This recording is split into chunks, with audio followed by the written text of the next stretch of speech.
تو پھر بھی مجھے اچھا نہیں لگ رہا نہیں۔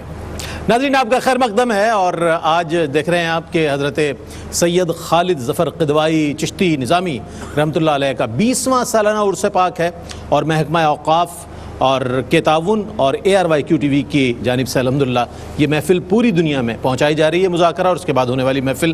یہ اللہ والوں سے محبت کا جو معاملہ ہے نا، یہ اللہ ہی اپنے بندوں کے دلوں میں ڈالتا ہے۔ ہمارے چیئرمین حاجی عبدالرؤف صاحب کو اللہ تعالیٰ صحت و تندرستی عطا فرمائے، ان کا سایہ تا دیر صحت و سلامتی کے ساتھ، عافیت کے ساتھ قائم و دائم رکھے کہ وہ اللہ والوں سے جڑے ہوئے ہیں۔ محبت ابھی آتے ہوئے بھی ماشاءاللہ پاک پتن شریف بابا صاحب کی حضور کی میں خدمت میں حاضری دیتے ہوئے پھر اپنے ظاہر ایک اس مرکز پر آئیں جہاں سے ایک دیرینہ آپ کی وابستگی اور محبت کا صحبت کا تعلق رہا، تو یہ بھی ایک محبت کا اظہار ہے۔ سلسلہ چشت میں محبت کا اظہار بڑا والہانہ ہے، ہم یہ دیکھتے ہیں۔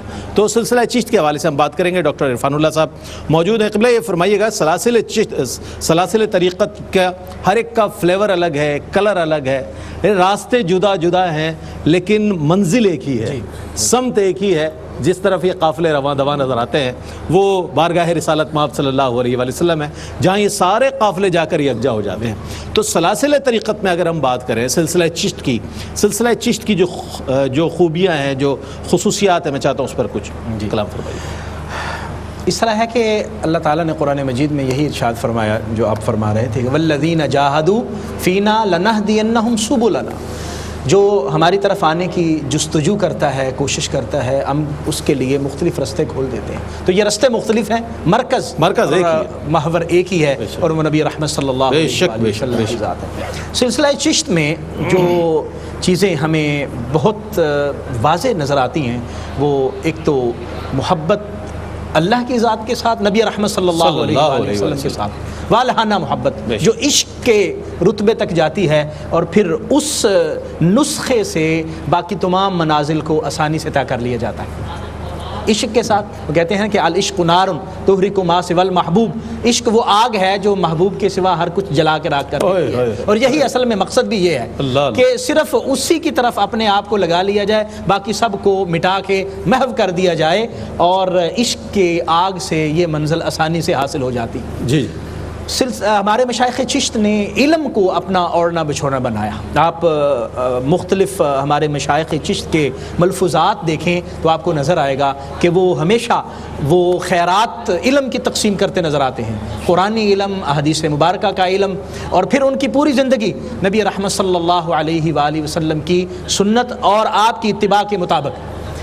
آپ دیکھیے کہ ہم جب ملفوظات پڑھتے ہیں نا جی، تو نظر آتا ہے جی فلاں شیخ حضرت بابا صاحب رحمۃ اللہ علیہ، آپ نے ظہر کی نماز پڑھی اور یہ آپ نے مسئلہ بیان فرمایا، آپ نے فجر کی نماز پڑھی اور یہ مسئلہ بیان فرمایا۔ تو اس کا مطلب یہ ہوا کہ ہمیں یہ دکھائی دیتا ہے کہ وہ ہمیشہ اللہ کی بارگاہ میں حاضر رہتے تھے، سجدہ ریز، اور وہ ہمیشہ مخلوق خدا کو اللہ کی اطاعت کے ذریعے اللہ تک پہنچانے والے ہوتے تھے، اور وہ اس ذریعے سے وہ لیکن سوز اور گداز، یہ بڑی خوبصورت ایسی چیز ہے کہ نبی رحمت صلی اللہ علیہ وآلہ وسلم ارشاد فرماتے ہیں کہ رویا کرو، رونا نہیں آتا تو رونے جیسی شکل بنا لیا کرو، کہ اللہ کو رونا بڑا پسند ہے، اور وہ آنسو جو انسان کی آنکھوں سے گرتے ہیں وہ زمین پر بعد میں گرتے ہیں، اللہ تعالیٰ گناہ پہلے معاف فرما دیتا ہے۔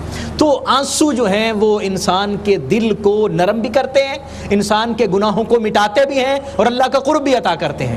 اس لیے آپ مشائخ چشت کی بارگاہ میں اگر دیکھیں تو آپ کو گداز بڑا ملے گا، سوز ملے گا، تھوڑی سی بات ہوتی ہے آنکھوں سے آنسو جاری ہو جاتے ہیں، کوئی بات ہوتی ہے اگر وہ کسی کو تکلیف میں دیکھتے ہیں تو آنکھوں سے آنسو جاری ہوتا ہے، دل کی نرمی بہت زیادہ ہے، اور مخلوق خدا کے لیے الفت محبت ایسے ہے کہ جیسے کوئی بھی چیز۔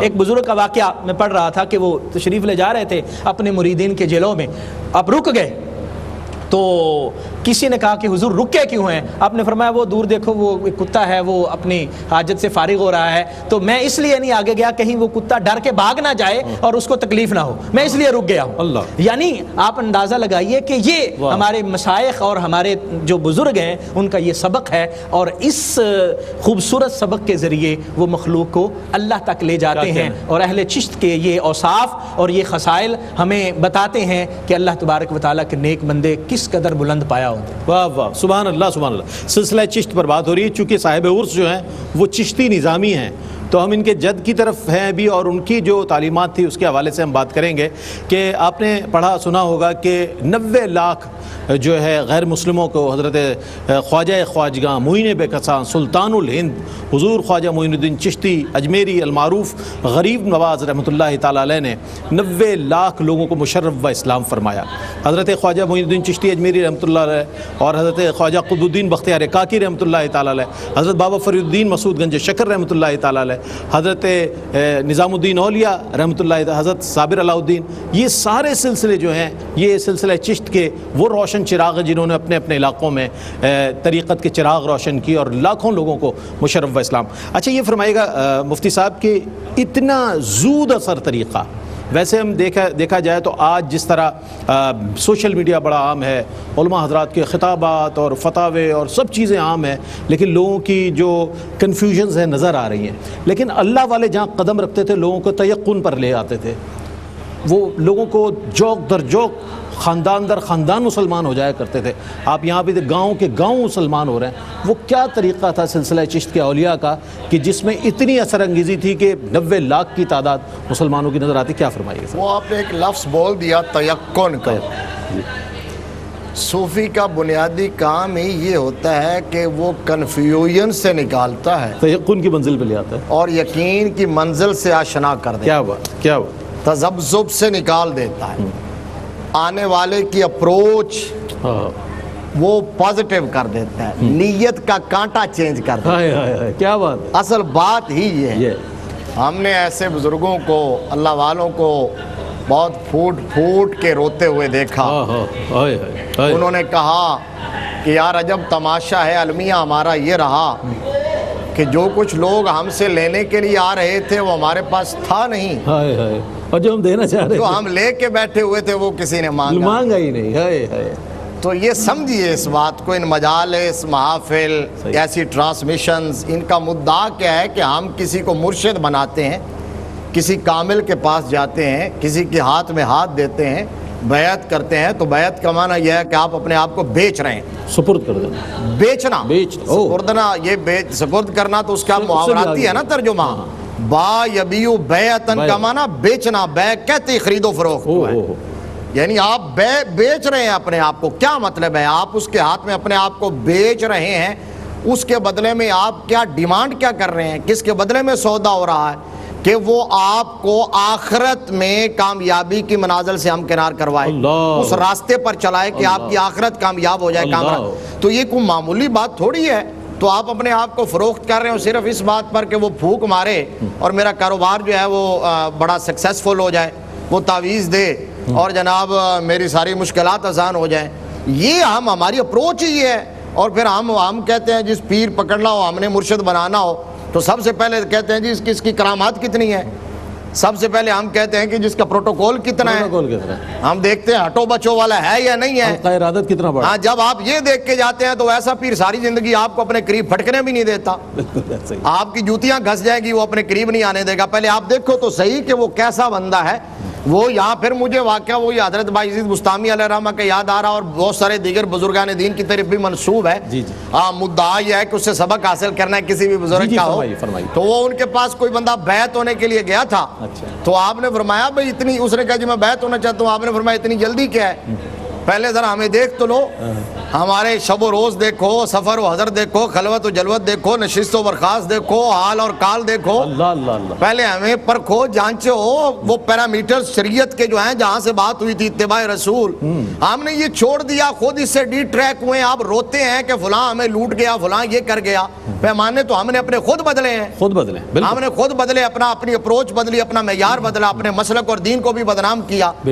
تو آپ کہا کہ پہلے ہمیں دیکھو تو صحیح. اس نے کہا جی اچھا ٹھیک ہے. وہ 2 مہینے رہا وہاں اس آستانے پہ، دیکھتا رہا پیر صاحب کی خلوت و جلوت. 2 مہینے کے بعد ایک دن اس نے آرام سے گٹھڑی باندھی، بغل میں چھپائی اور کھسک رہا تھا سائیڈ سے. تو ان کی نظر پڑ گئی، کیونکہ اتقوا فراست المومن فإنہ ینظر بنور اللہ. تو کہا کہ وہ ایک بندہ جا رہا، اس کو بلا کے لاؤ. بلا کے لائے تو آپ نے فرمایا بھائی تم تو بیعت ہونے کے لیے آ رہے تھے، اب کہاں جا رہے ہو؟ اس نے کہا جی بس میں نے بیعت نہیں ہونا. آپ نے فرمایا کیوں نہیں ہونا؟ اس نے کہا جی بس نہیں ہونا. آپ نے فرمایا بتاؤ گے نہیں تو جانے ہم بھی نہیں دیں گے. اس نے بالآخر چاروں ناچار بتا دیا. اس نے کہا جی میں بیعت تو اس لیے نہیں ہو رہا کہ میں بڑا شہرہ سن کے آیا تھا کہ آپ کے بڑے کرشمے ہیں, کمالات ہیں, کرامات ہیں, تو میں تو 2 مہینے رہا ہوں, میں نے 2 مہینے میں آپ کی ایک بھی کرامت نہیں دیکھی. تو اس اللہ کے ولی کو, یہ ہوتے ہیں ولی, یہ وہ فوراً کرامت نہیں ڈھونڈنا شروع کرتے. یہ میں نے جو کہا نا کہ وہ اپروچ کو چینج کرتے ہیں, نیت کا زاویہ درست کرتے ہیں, آنے والے کی جو ڈائمنشن اور ڈائریکشن جو ہے اس پر ضرب لگاتے ہیں کہ یہ کیا لینے آیا اور ہم نے ان کو دینا کیا ہے.